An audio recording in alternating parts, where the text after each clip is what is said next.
어이, 위험하게 그걸 들고 사람하고 부딪히면 안 되지. 손님, 죄송합니다. 이런 고급 식당에서는 이러면 안 돼요. 사장님 부르라고 할까? 아니, 제가 부딪힌 게 아닌데. 어라? 그냥 사과를 하면 되는데 왜 이를 크게 만들지? 아닙니다. 표정이 아닌 게 아닌데? 무지 기분이 나쁜 것 같은데? 오늘 이야기 속 주인공은 60세 강희찬 씨입니다. 그리고 그의 딸과 예비 사돈에 관한 이야기이죠. 강 씨는 살다 이런 경험은 처음이었습니다.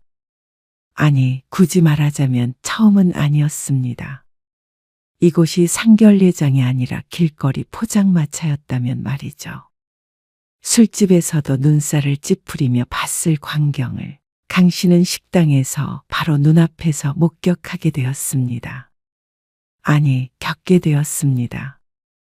첫 만남의 소주를 3병이나 마시는 건 어느 나라 예절인지 묻고 싶었습니다. 그럴 거면 상견례를 하러 나올 게 아니라 차라리 술 모임에나 나가라고 역정을 내고 싶었습니다. 얼마나 강 씨 가족을 우습게 봤으면 이럴 수 있는지 우라통이 터졌습니다. 어쩌면 상견례 전에도 그런 조짐은 있었습니다.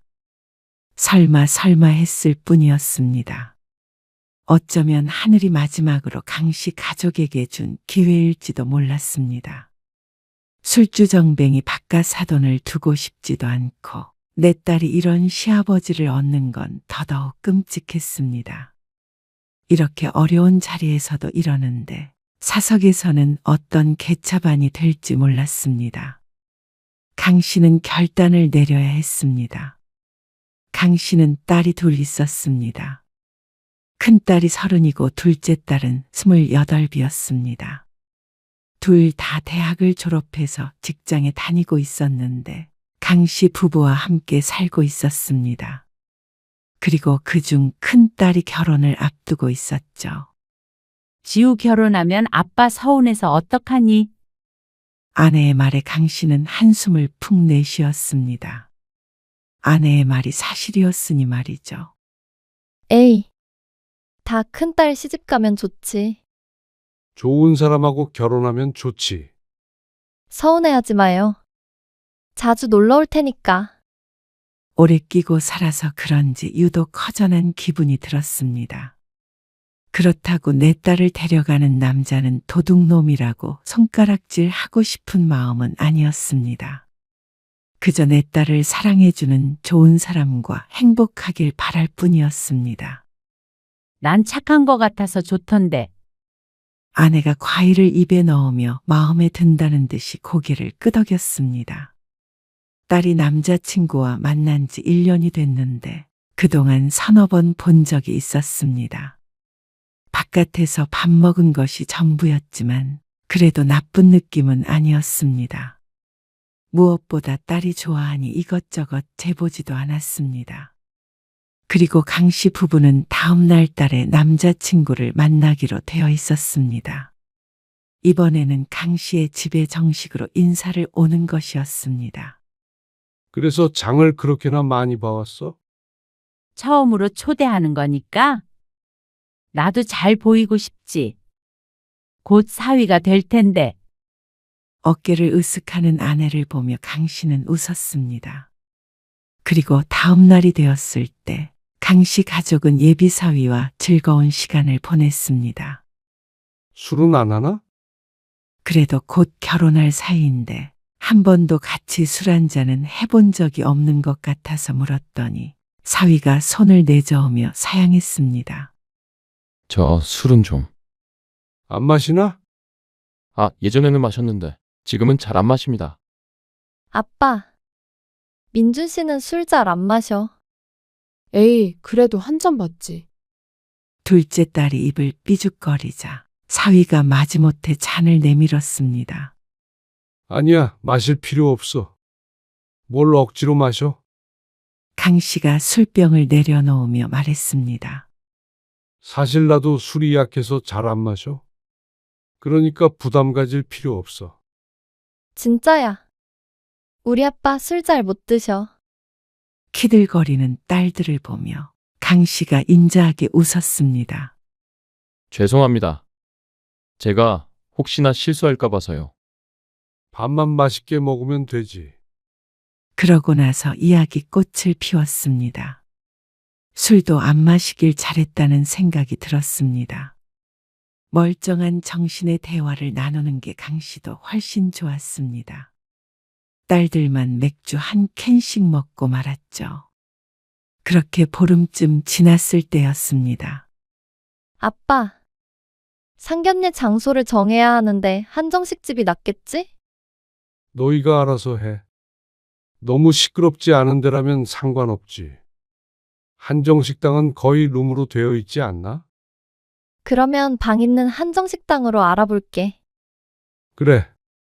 보통은 그렇게 하니 강 씨는 대수롭지 않게 대답했습니다. 어차피 얘기를 나누다 보면 음식 맛은 제대로 느끼지 못할 것 같았습니다. 아내도 옆에서 한마디 보탰습니다. 첫 자리니까 격식 있는 곳으로 잘 정해봐. 딸은 고개를 끄덕였죠. 그런데 이튿날 저녁 큰딸이 난감한 표정으로 말했습니다.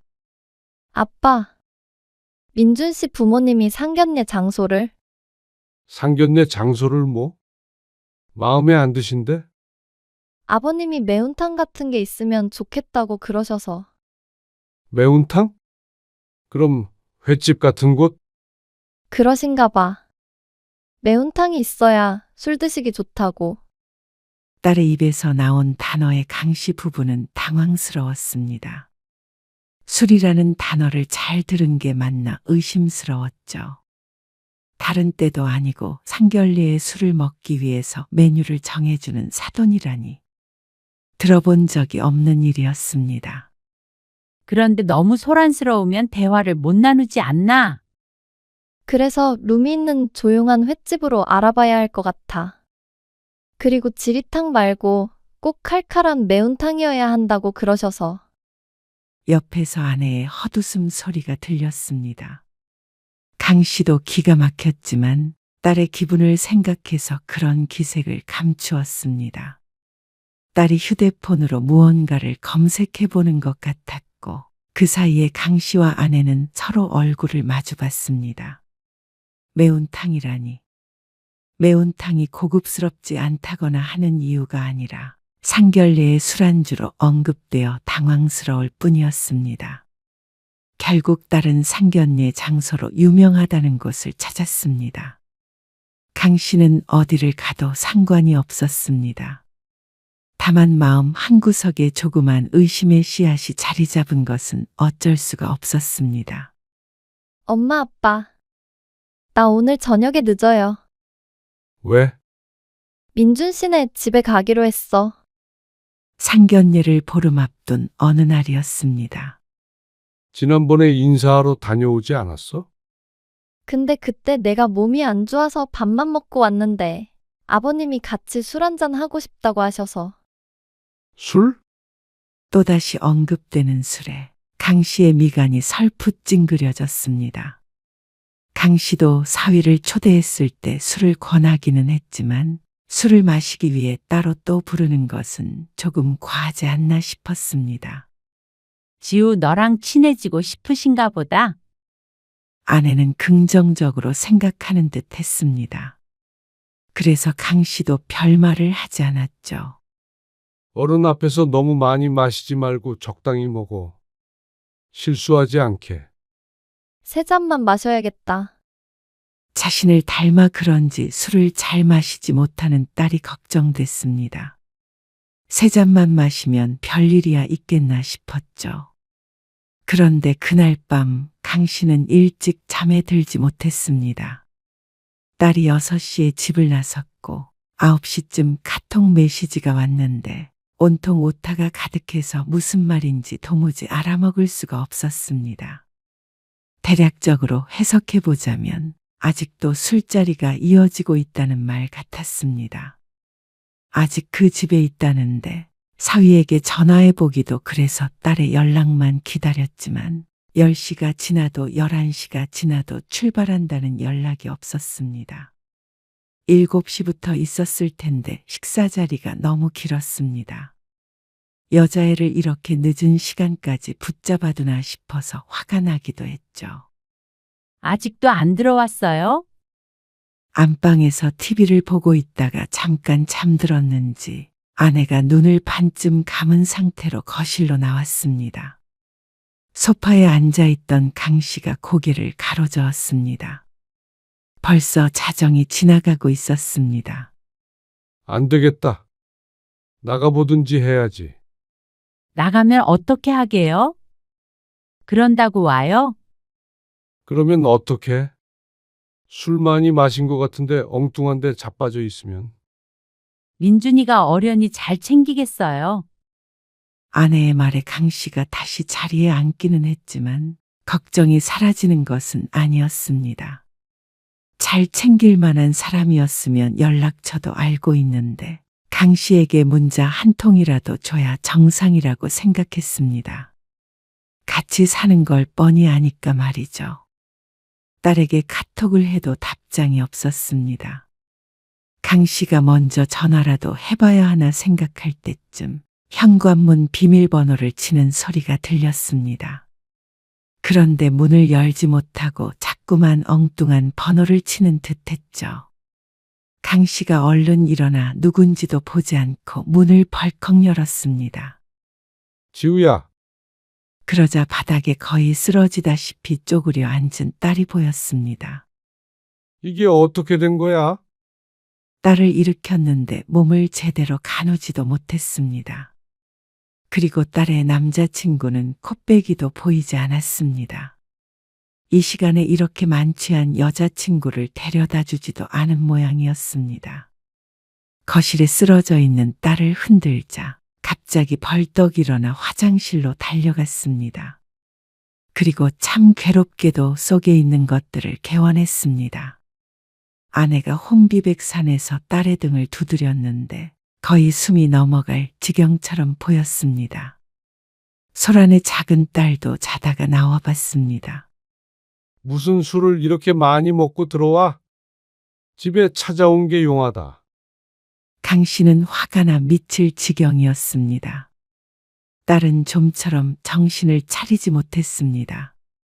토를 몇 번 했는지 몰랐고 나중에는 괴롭다며 우는 통에 강 씨가 차를 태워 응급실에 데려갔습니다. 수액을 맞으면서도 정신을 제대로 차리지 못하는 딸. 그 모습을 보는데 어찌나 속이 상하던지. 술을 마시자고 데려갔으면 멀쩡하게는 보내야 하는 것 아닌가 싶었습니다. 남자도 아니고 여자를 이렇게 내동댕이 쳐놓는 집안이 어디 있나 열불이 났습니다. 끙끙 앓다가 새벽 4시가 되어서 잠에 든 딸을 보고 강 씨도 벤치에 앉아서 잠깐 눈을 붙였습니다. 그리고 수액을 다 맞고 병원을 나서는데 참 착잡했습니다. 그제서야 정신을 차린 딸도 말없이 걸었습니다. 아직도 술이 다 깬 것 같지는 않아 보였지만 수액을 맞아 그런지 아까보다는 상태가 훨씬 좋아 보였습니다. 집에 가자 아내가 기다리고 있었는데 딸을 우선 재웠죠. 그리고 해가 중천에 떴을 때 딸이 나와서 말했습니다. 어제 술을 너무 많이 먹어서 죄송해요. 3잔만 마시겠다더니 그게 뭐야? 아니, 아버님이 계속 주셔서. 그렇다고 그렇게 만취해서 오니? 나도 정말 못 먹겠어서 사양했는데 자꾸만 주시니까 어떡해. 딸이 울먹거렸습니다. 지금도 속 안 좋아. 민준이가 데려다 주지도 않은 거야. 아버님이랑 민준 씨도 취해가지고. 그 말에 눈이 뒤집히는 것 같았습니다.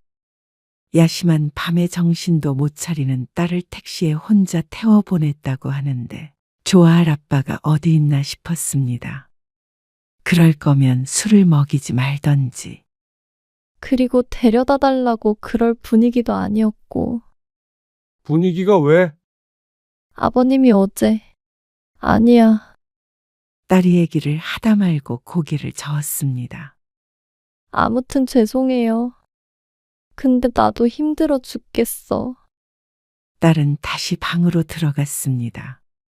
강 씨는 할 말이 많았지만 아픈 딸을 차마 더 나무라지 못하고 속으로 삭혀야 했습니다. 하지만 강 씨와 아내의 마음에 좋은 인상이 심어졌을 리가 없었습니다. 어쩐지 쎄한데. 무슨 사인을 주고 있는 것 같은데? 작은 딸도 탐탁지 않은 반응을 보였죠. 상견례 날짜가 다가왔지만 어쩐지 찜찜한 기분은 더해졌습니다. 아무리 생각해도 제대로 된 사람이 맞나 하는 의심이 들었습니다. 하지만 시간은 흘렀고 딸도 별말 없으니 상견례 날은 오게 되었습니다. 약속 시간보다 20분 일찍 도착한 강씨 가족. 그리고 20분 늦은 상대방 가족. 강씨 가족은 40분을 기다렸습니다. 물론 약속한 시간을 따지자면 20분이지만 말이죠. 딸은 긴장이 되는 듯 자꾸만 손을 만지작거렸습니다. 미안합니다. 길이 막혀서. 남자는 강 씨와 악수를 나누고 자리에 앉았습니다. 어쩐지 웃음이 쉽게 나오지 않았습니다. 직원이 차를 내오자 남자가 손을 휘휘 저으며 말했습니다. 이런 거 말고 소주부터 줘요. 네? 술 먼저 줘야지. 강 씨는 당황했습니다. 아직 인사도 제대로 나누기 전인데 술부터 찾으니 당연했습니다. 술 드시죠? 아주 조금 합니다. 술 드시죠? 남자는 강 씨의 아내에게 같은 질문을 했습니다. 전 술 못 마셔요. 그리고 운전을 해야 해서. 에이, 상견례에 술도 한 잔 안 마시는 사람이 어디 있다고? 남자는 막무가내였습니다. 아내의 잔에도 넘치도록 술이 따라졌습니다. 자, 한 잔씩 우선 시원하게 마시고 얘기 나눕시다. 강 씨는 쉽게 잔을 들지 못했습니다. 무언가에 홀린 듯한 기분이었습니다. 눈을 크게 뜨고 딸을 바라보니 표정이 웃지도 울지도 못하는 얼굴이었습니다. 강 씨는 하는 수 없이 술을 한 번에 넘겼습니다. 아내도 강 씨를 힐끗 쳐다보는 게 느껴졌습니다. 주량이 한 잔이 고작이라 아내도 내일 꽤나 고생할 듯 했습니다. 저는 민준이 애비되는 사람입니다. 안녕하세요. 지우 아빠입니다. 반갑습니다. 인사를 나누자 음식이 하나씩 나오기 시작했습니다. 어이, 이봐요. 네. 매운탕부터 내줘야지. 매운탕은 중간에. 아니, 매운탕이 있어야 술을 먹든 하지요. 남자가 직원을 붙잡고 말하는데 인상이 찌푸려지려는 걸 겨우 참았습니다. 말투가 얼마나 건들거리던지 보는 사람이 민망할 정도였습니다. 아직 한 잔밖에 마시지 않았는데 꼭 벌써 술에 취한 사람 같았습니다. 그런데 얘기를 나누면 나눌수록 헛웃음이 나왔습니다. 그나저나 사돈댁은 무슨 사업을 하신다고요? 예. 퇴직하고 조그맣게 회사 운영하고 있습니다. 돈 좀 만지셨다면서요? 예. 아버지, 역시 요즘에는 남자가 집 해가고 그런 거 없잖아요. 서로서로 해야 부담이 없죠. 그래서 사업하신다고 해서 마음이 놓였지 뭐예요. 호탕한 웃음을 지었지만 그 내용은 결코 호탕하지 못했습니다. 남자는 누가 쫓아오는 사람처럼 연거푸 술을 들이켰습니다. 자, 한 잔 드시죠. 강 씨도 그에 맞춰서 강제로 술을 마셔야 했죠. 조금만 마시고 내려놓는 신용만 하면 꼭 직장 상사처럼 압박을 했습니다. 에이, 빼지 마세요. 좋은 날에 기분 좋게 같이 마시면 좋지 않습니까? 허허 웃는 소리가 얼마나 크던지 옆방에까지 들릴 것 같았습니다. 여보, 그만 마셔요. 가만히 있어봐. 내가 오늘 기분이 좋아서 그래. 여자도 남자를 말리지 못했습니다. 자꾸만 눈을 질끈 감고 고개를 저을 뿐이었습니다. 30분가량 지켜보니 집안 분위기를 알 것 같았습니다. 사위조차도 남자를 말릴 엄두를 못 냈습니다. 오히려 사위도 강 씨와 똑같이 억지로 술을 마셔야 했죠. 사위는 술을 못 마셔서 잘 안 마신다더니 벌써 한 병 가까이 먹은 것 같았습니다. 얼굴이 벌개졌습니다. 그런데 술이 좀 더 들어가자 아슬아슬한 분위기가 흐르게 되었습니다. 거르는 것 없이 머릿속에 떠오르는 말을 곧장 내뱉는 듯한 남자 때문이었습니다. 그나저나 허니문 베이비 가야지. 네? 큰딸을 향해 말하는 남자를 강 씨가 어이없다는 듯이 쳐다보았습니다. 신혼여행 가서 딱 만들어 오란 말이야. 그래야 얼른 손주 보지. 관광도 하지 말어. 그 말에 딸의 얼굴이 터질 것 같아졌습니다. 옆에 앉은 아내의 입에서는 탄성이 나왔습니다. 결코 긍정적인 반응은 아니었습니다. 그 말을 하는 표정도 어찌나 음흉하던지 시아버지 될 사람이 아니라 술자리에서 여자를 희롱하고 있는 사람 같았습니다. 아무리 둘이 결혼할 사이라고 하지만 애지중지 키운 딸이 이런 취급을 받는 게 너무 불편했습니다.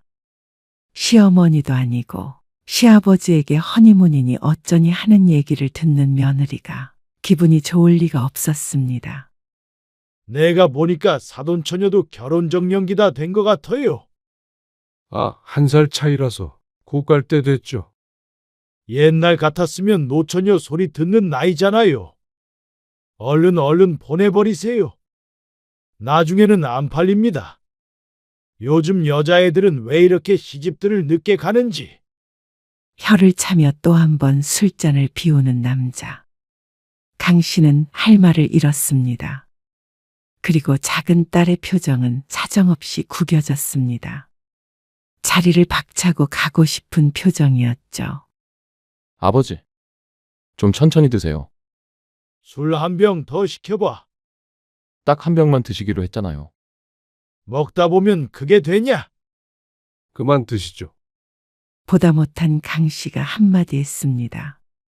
주량을 넘기신 듯한데. 내가 소주는 5병은 거뜬합니다. 아니요. 제 딸에게 하시는 말씀도 과한 듯합니다. 노처년이 팔린다느니 하는 소리를 듣고도 가만히 있을 수가 없었습니다. 과하다니요? 제가 무슨 말을 했다고? 노처녀요. 에이, 그건 우리 사돈처녀가 딱 무르익었으니 얼른 시집을 보내시라 드린 말씀이죠. 뭐라고요? 사용하는 단어만 몇 가지 조합해 보아도 남자의 머릿속이 들여다 보이는 것 같았습니다. 그리고 술 먹고 사람을 대하는 것을 보니 얌전히 술만 마시고 올 사람도 아닌 듯 했습니다. 첫 만남에 단정 짓는 건 성급할 수도 있겠지만 아마 강 씨 가족 모두가 같은 생각을 하고 있을 것 같았습니다. 아빠, 큰딸이 강 씨를 말렸습니다. 강 씨는 속으로 참을 인을 3번 그렸습니다. 그러고 긴 숨을 내쉬고 찬물을 들이켰습니다. 이 자리에서 화를 냈다가는 걷잡을 수 없을 것 같았습니다. 그렇지만 남자는 정도를 몰랐습니다. 혀가 꼬부라지고 자꾸만 식탁 위에 있는 식기들을 툭툭 쳤습니다. 본인도 자각하지 못하는 듯 했습니다. 그러다가 사고를 한 번 쳤죠. 어이쿠, 가운데 세워진 물컵을 툭 쳤는데 가득 찬 물이 하필이면 맞은편에 앉아있는 강 씨의 아내에게 흘렀습니다. 식탁을 타고 흘러 허벅지에도 떨어져 서둘러 자리에서 일어났죠. 강 씨가 휴지를 뽑아주는데 남자가 하지 않아도 될 말을 했습니다. 아이고, 사부인이라 제가 닦아드릴 수도 없고. 하나같이 입에서 나오는 말이 저질스러웠습니다. 그날 밤에 딸이 저 집에서 어떤 말들을 들었을지 생각하니 눈앞이 깜깜해지는 것 같았죠. 그만하시죠. 예? 말을 가려서 하셔야겠습니다. 아니 내가 뭐라 그랬다고 그러세요? 그거 참 이상하시네. 그러자 강 씨의 딸과 사위가 부모들을 말렸습니다. 남자가 헛기침을 했습니다. 참 이상하네. 이만 일어나 보는 게 좋을 것 같습니다. 지금까지 참은 것도 용했습니다. 더 앉아 있다가는 남자의 멱살이라도 잡을 것 같았습니다. 아니 아직 못 나눈 얘기가 많은데. 애들 통해서 주고 받는 게 나을 것 같습니다. 저도 취기가 올라서요. 에이구 술이 약하시네. 껄껄 웃는 모습이 보기 싫었습니다. 그러면 나 잠깐 화장실 좀 다녀옵시다. 그런데 최악의 순간이 찾아왔습니다.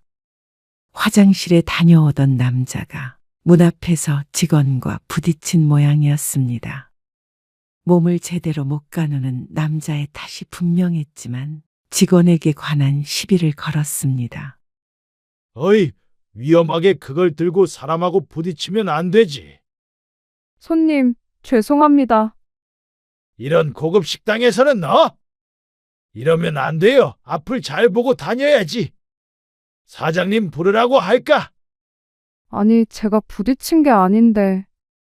어라? 그냥 사과를 하면 되는데 왜 이를 크게 만들지? 아닙니다. 표정이 아닌 게 아닌데? 무지 기분이 나쁜 것 같은데? 아니라고요. 주정뱅이에게 다소 짜증이 묻어나는 음색으로 대꾸한 직원. 그런데 화난 목소리는 엉뚱한 곳에서 들려왔습니다. 이봐요. 여기는 손님한테 그런 식으로 말해요? 민준 씨, 제발 그만 좀 해. 아까부터 정말 나 많이 참고 있어. 아니, 지우야. 이 사람이 아니라고요. 이렇게 했잖아. 너도 들었지? 가만히 있던 딸의 남자친구가 꼭 제 아버지 같은 얼굴을 하고 있었습니다. 그 순간 실수할까봐 이제는 술을 잘 안 마시려고 한다는 예비사위의 말이 떠올랐습니다. 머릿속이 번뜩거렸습니다. 이제 알 것 같았습니다. 콩 심은 데 콩 나고 팥 심은 데 팥 난다고 했습니다. 남자처럼 행패를 부리진 않았지만 직원을 나무라는 말투는 12조가 분명했습니다. 아버지 좀 챙기는 게 좋겠다. 아, 네? 장인어른? 강 씨의 목소리에 정신이 들었는지 예비 사위가 가서 남자를 데리고 왔습니다. 그런데 사위도 충분히 술에 취한 듯 보였습니다. 그 옆에서 안사도는 여전히 고개만 절레절레 하고 있었습니다. 암담한 기분이었습니다. 내가 원래는 이렇게 많이 안 먹는데. 기분이 좋아서 과음 좀 했습니다. 뜬금없이 경례를 하면서 말을 하는 남자. 이제는 헛웃음도 나오지 않았습니다. 그럼 저희는 이만 가보도록 하겠습니다. 강 씨가 상대방 대답을 듣지 않고 돌아섰습니다. 그리고 아내와 딸도 그 뒤를 따라왔습니다. 계산을 할 정신이 없어 보이기에 따로 묻지 않고 강 씨가 결제를 했습니다. 아빠, 우리가 낼 건데. 됐다. 큰딸이 안절부절하지 못하자 강 씨의 마음이 더 불편했습니다. 대리운전을 불러서 집에 가는데 정막이 흘렀습니다. 그 와중에 큰딸이 콧물을 훌쩍 거리는 소리가 간간히 들렸죠. 집으로 돌아와서 강 씨가 딸을 앉혀놓고 물었습니다. 지난번에 너 응급실 갈 때도 이랬어? 그러자 딸이 고개를 떨구며 대답했습니다. 이 정도는 아닌데 좀 그러긴 하셨어. 많이 취하셔서. 강 씨가 숨을 길게 내뱉으며 천장을 바라보았습니다. 그런데 이어지는 딸의 말을 들으니 더 얼이 빠졌습니다. 사실 지난번에 아버님이랑 민준 씨랑 갑자기 별것도 아닌 걸로 언성을 높여서 그래서 혼자 택시 타고 집에 오게 된 거야. 뭐, 둘이 싸우느라 너 데려다 주지도 않았다는 거야? 민준 씨도 나랑 만나면서 거의 술을 안 마셔서 설마 이럴 거라고는 생각 못 했어. 그냥 그때만 그런 거라고 생각했어. 근데 내가 잘못 알았나 봐. 차라리 그 자리에서 엎어버릴 걸 후회가 되었습니다. 혹시라도 내 딸에게 해가 갈까 싶어서 손바닥에 손톱 자국이 나도록 화를 눌러 참았는데 그냥 박차고 일어났어야 했습니다. 오히려 그런 집에 시집을 보내는 게 내 딸에게 해가 가는 길인 듯 했으니 말이죠. 너, 엄마 아빠는 네 생각 늘 존중하지만 오늘 같은 일이 가족이 되면 더 자주 있을 거라고 생각해봐라. 그리고 그 집에서 너를 소중히 하는지 잘 생각해봐. 그러자 딸이 고개를 숙였습니다. 강 씨 부부는 속상해서 잠도 안 왔습니다.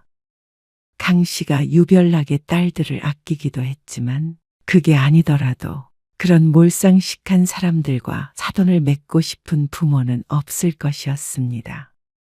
오늘 일은 강 씨 인생에 있어서 손에 꼽히도록 모욕적인 날이었습니다. 그리고 딸이 애처로운 날이었습니다. 강 씨는 뜬 눈으로 밤을 지샜습니다. 그리고 날이 밝았을 때 딸이 강 씨 앞에 앉았습니다. 아침에 민준 씨랑 통화했어. 그 말을 하는 시간이 아침 7시 반이었습니다. 그런데 벌써 통화를 했다니 딸도 잠을 못 잔 모양이었습니다. 결혼은 안 해요.